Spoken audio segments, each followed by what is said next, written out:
ফরিদ চাচা। রোজ তিনি রাস্তায় দাঁড়িয়ে থাকেন, তার একটাই চাওয়া পরিবর্তন। কেউ যেন রাস্তায় বা খোলা স্থানে ময়লা না ফেলে, কিন্তু কে শোনে কার কথা?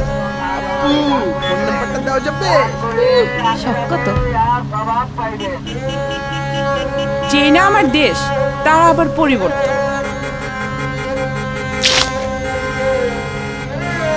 তার কথা একটা, আমরা কেন দেশটা ময়লা করছি? দেশটা তো আমাদের। সামনে কি রে? ওই পুরো রাস্তা কে?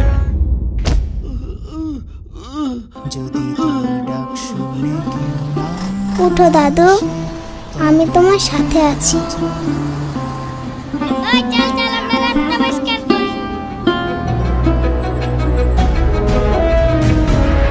আমি যাচ্ছি। খবরদার বের হবে না আসিফ।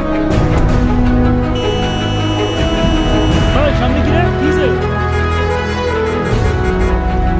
জান, আসো একটা সেলফি তুলি। তুমি ময়লা পরিষ্কার করতে যাবা?